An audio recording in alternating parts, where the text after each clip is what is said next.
Hi everybody, Johnny Gadget here. We're here to take a look today at the Gamesir G8 Plus, and we're here to figure out if this is the perfect controller for your Switch OLED or Switch 2. Let's dive in. If you are a proud Switch owner, you know right off the bat that the Switch is not the most ergonomic device.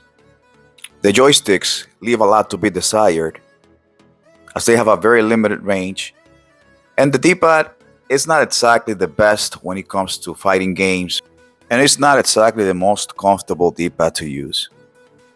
Another missed opportunity from Nintendo is the fact that they keep adding digital triggers into their devices instead of analog, which can actually be super handy when it comes to gradually speeding or reducing the speed of vehicles during racing games.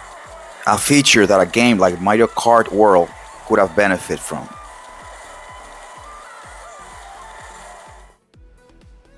And here's the Gamesir G8 Plus controller.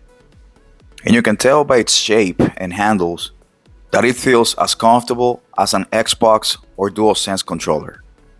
Besides the good ergonomics, it can actually extend up to 8.5 inches in order to fit large phones or small tablets like the iPad mini. The joysticks have Hall effect, which makes them less prone to get stick drift. The D-pad feels tactile and responsive, which is great for fighting games or retro titles. The Gamesir versions of the select and start buttons, the face buttons with the typical Xbox layout, and your menu button to return to the user interface and swap your games. On the back of the unit, we have two programmable back buttons labeled L4 and R4 with a very good clicky feel, and some of the best Hall effect analog triggers in the market, accompanied by some clicky and tactile bumpers.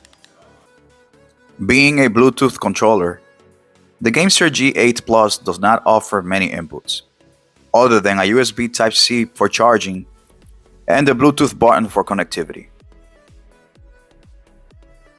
The biggest advantage of the Gamesir G8 Plus is the additional Switch mode, which can make your Switch OLED, or your Switch 2 100% compatible with this device, and all the additional features that it offers, from the ergonomics to the joysticks and the triggers, not to mention the fantastic D-pad.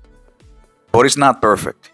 I noticed that the system is not able to wake up the unit if it is on sleep mode, and I was not able to figure out how to make the Rumble HD work. But if you're willing to overlook these two missing features, you're in for a treat. Also, you cannot use the kickstand of the Switch 2, but if positioned properly, the device can stand on its own while still inside the controller. One of my favorite features of this controller is the many options that it offers. The faceplate on both sides of the unit can be detached, and you can actually replace both joysticks with additional sizes of joysticks that come included in the package, even though the joysticks that it comes originally with is a perfect fit, at least for me.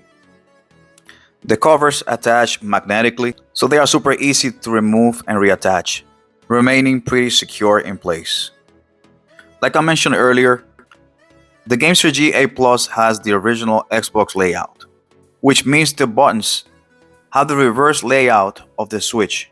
However, this is easily resolved because the unit allows you to physically remove the face buttons from the right side, changing the full layout in order to have the full Nintendo experience with a proper layout. And as small as this feature may look, I think it's a game changer, since this will prevent you from pushing the wrong buttons or accidentally closing applications or games. Also, the menu button works as intended, allowing you to quickly close your game and return to the user interface, where you can switch the games with ease. As for gameplay, specifically in shooters, it felt amazing. Thanks to the full range joysticks and the analog triggers, I had a great experience playing Cyberpunk 2077, not only in the shooting section, but also driving around and navigating Night City, making the analog stick really shine. There's also a turbo functionality in the controller. Take a game like Arkham Asylum, where you have to press the Y button for punches. You can press the turbo button and the punch button, and now you can simply continuously hold the Y button and have Batman display multiple punches by just pressing the Y button, instead of having to press the button multiple times. Fighting games is an area where the D-pad really stands out.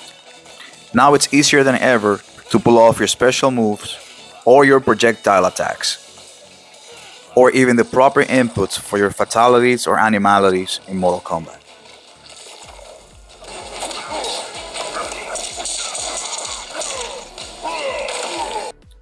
The D-pad is also incredibly responsive when it comes to retro games.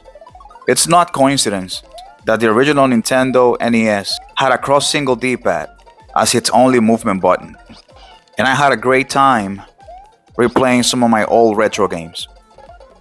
So just to wrap things up here, I personally think that the Gamesir G8 Plus is a perfect match to go with your Switch console. There's a noticeable improvement in gameplay regardless of the genre that you're actually aiming for. And for $79.99, I think you'll totally get your money's worth. But let me know your thoughts on the Gamesir G8 Plus. Please don't forget to like and subscribe, and remember, Johnny Gadget, reviewing the gadgets first so you can choose to buy it later. Thanks for watching and happy gaming.